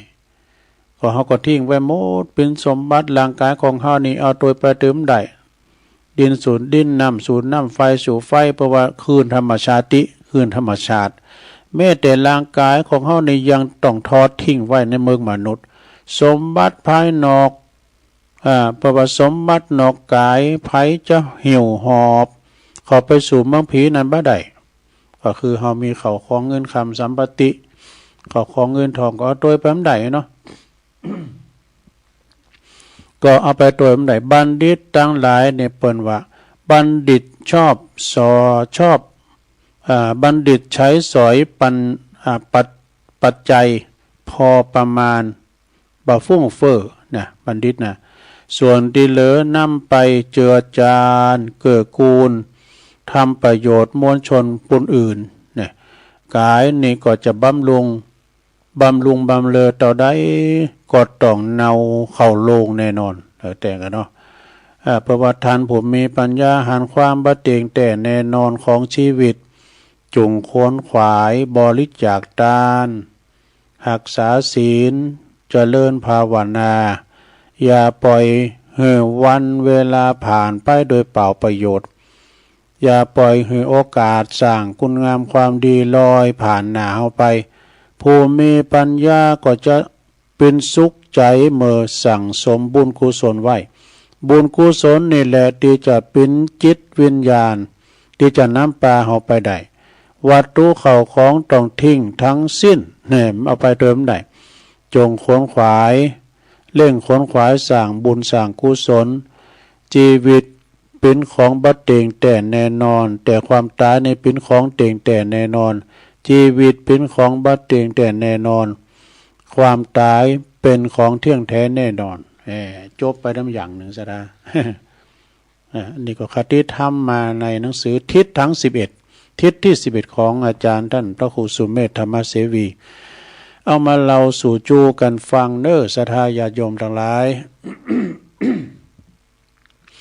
ก็วันนี้เนาะศรัทธาญาติโยมตุลุงก็ได้ดำเนินรายการมาเนาะก็เกือบจะหมดเวลาละก็วันพุธนี้ก็จะมาอยู่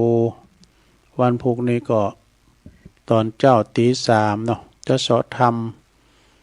ทำมรดกธรรมสาธโวมาเล่าสู่จู้กันฟังศรัทธาได้ฟังกันฉะนั้นก็ก่อนที่จะน้ำลาอัมปาลาจากนี้ก็อัน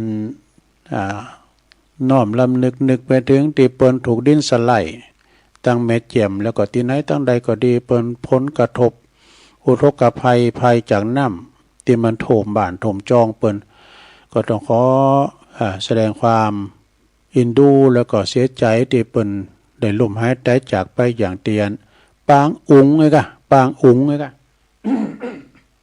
ตั้งแม่เจียมบุญนะวันฮือก็นอหลวงพ่อเอ่ยว่าจะได้ไปมอบของถุงยางชีพปัจจัยเงินทองหือกับพี่น้องแม่เจียมด้วย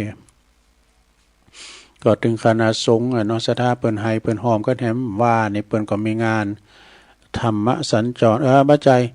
รถด่วนขบวนพิเศษเปิ้นมาจอดที่พุทธมณฑล เปิ้นมาฟังเทศน์ก็หาเนาะเปิ้นก็ถ่ายคือพอนะศรัทธาเมตตาบารมีธรรมพระเดชพระคุณท่านเจ้าคุณพระเทพมังคลาจารย์หลวงพ่อเป็นปิ่นประธานเนาะเจ้าคณะจังหวัดเชียงใหม่พร้อมด้วยคณะสงฆ์หลายเจ้าคณะอำเภอแม่วางเจ้าคณะอำเภอดอยหลอแล้วก็เจ้าคณะอำเภอจอมต้องนะหันเปิ้นมากันพร้อมกับคณะสงฆ์โดยเปิ้นอาราธนาท่านพระครูอภิวัฒนวิกรมเพื่อขึ้นบรรยายธรรมเนาะก็ปอประมาณของประมวลชนใดก็ได้เนื้อหาใจความดีและเปิ้นก็ว่ากันเทศนี่ก็จะไปโลมกันบนเนื้อนะเอาไปโลมกันจวยน้ำโถมนะดินสไลด์เนาะที่แม่แจ่มบนนะ แล้วก็ศรัทธาเปิ้นก็หายหอมกันนะหนักตั้งคณะสงฆ์แล้วก็จวยกันหายหอมอันเนี้ยเนาะศรัทธาเนาะเปิ้นตกตุกได้ยาก็บัดนิงดูได้ก็ไปจวยค้นควายสอหาเข้าของอย่างต่างๆเนาะเพราะว่าคุณที่เปิ้นโดนน้ำโถมน้ำนองนะตกอยู่ในอาการเขตเนอะศรัทธาเพราะว่าหมูเฮ็ดเป็ดไก่ก็ไหลน้ำไปนะมันมีหรอที่มันไหลน้ำไปเธอก็เสียหายถึงทรัพย์สินทั้งชีวิตก็ต้องขอแสดงความเสียใจด้วยเนาะที่เพิ่นได้ล้มหายใจจากไปเนาะ เอาแล้วเนาะศรัทธา อูไปก็เสียหายไป ตุลุงก็ตาน้ำลารายการกันเด้อวันบุกเจ้าก็ฟังกันได้ใหม่ตี 3ศรัทธาได้ฟังกันต่อไปวันนี้ก็บริหารเวลามาก็สมควรเวลาเสียงหายไปละอาจจะได้นำรายการจากลาศรัทธาไปก่อนเด้อขอบคุณอนุโมทนากับเจ้าของสถานีทุกคืนโดยเนอะขอบคุณทางศรัทธาญาติโยมพอลงไม่ลงพอออกไม่ออกเขาได้ฟังกันมาเนาะวันจันทร์หน้าปากันใหม่เนอะโชคดีมีใจเหมือนกันจุพลจุตานเนอะจัตตาโลธรรมาวัฏันติอายุ